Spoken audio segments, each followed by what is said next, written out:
Jadi Pak, Hah? obligasi daerah, Obligasi itu apa sih? surat utang Pak. Lah ya, oh duitnya aja banyak, ngapain harus ngutang? Kekhawatiran BPK tersebut berdasarkan penambahan jumlah hutang pemerintah lebih dari 6.000 triliun.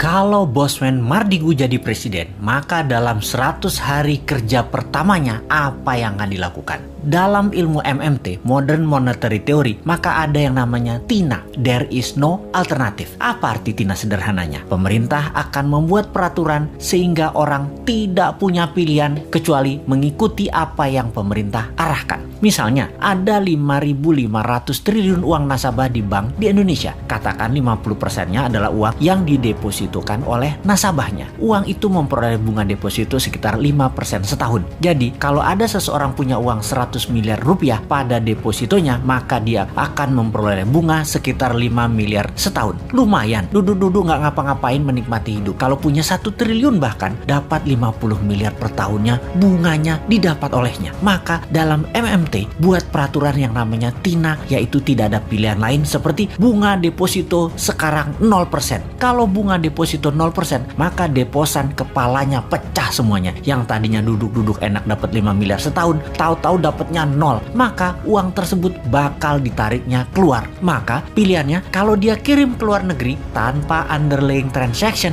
atau tidak ada transaksi hanya pindahin uang, dia akan kena pasal flight capital, penjara 5 tahun.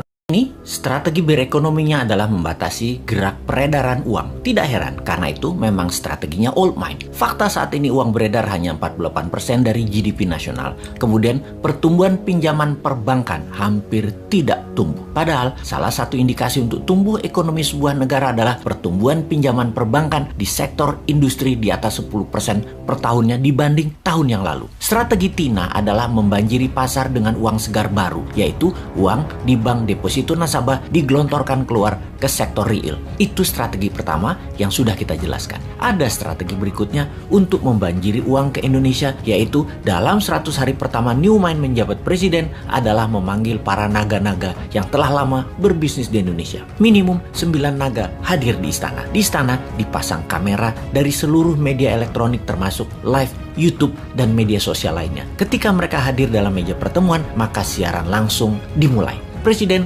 akan mengatakan, Pak A, menurut data di kantong saya, Anda dan keluarga yang telah 50 tahun membangun bisnis di Indonesia memiliki uang tunai di negara lain lebih dari 10 billion dolar atau 150 triliun rupiah. Kapan uang itu balik ke Indonesia? Maka si A mengatakan, 24 bulan lagi Pak. Maka Presiden akan mengambil pasportnya dan berkata, tak pinjem pasportmu 2 tahun ya, sampai uangmu masuk balik ke Indonesia. Oke, Pak F, berapa lama uangmu dan keluargamu yang di luar negeri itu akan masuk balik disimpan di Indonesia? Maka F menjawab, wah belum tahu Pak, harus saya hitung dulu. Maka Presiden akan mengatakan, baiklah kalau begitu kita pinjem pasportnya ya. Juga kita belum tahu berapa lama paspor ini kita pinjemnya. Pak B, berapa lama aset tunaimu yang di luar negeri akan balik ke Indonesia? Pak B menjawab, 1 tahun. Baik, 1 tahun paspormu tak pinjem ya. Kalau mau berobat ke luar negeri, ngapunten loh ya, Anda belum bisa dulu. Berobat di tanah air aja dulu. Atau mau kunjungi anak, saudara, mau tinggal atau jalan-jalan wisata ke luar negeri, belum bisa dulu. Jadi wisatanya di dalam negeri aja, sampai uang di luar negeri balik dulu ke tanah air, nggih. Janji suci kalian ini disaksikan seluruh rakyat Indonesia loh. Anda ini pahlawan ekonomi kalau balikin uang tersebut ke tanah air yang akan membantu ekonomi dalam negeri. Kita putar cepat bersama. Mau kan jadi pahlawan bangsa? Ini masa kalian berkontribusi ke negara tercinta loh. Sahabat,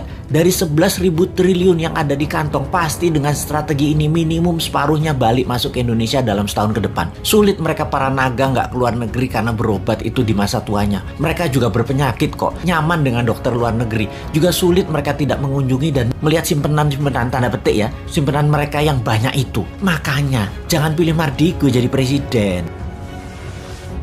Ini juga patut kita syukuri bahwa pertumbuhan ekonomi masih di atas 5%, 5,02%. Tahayul itu.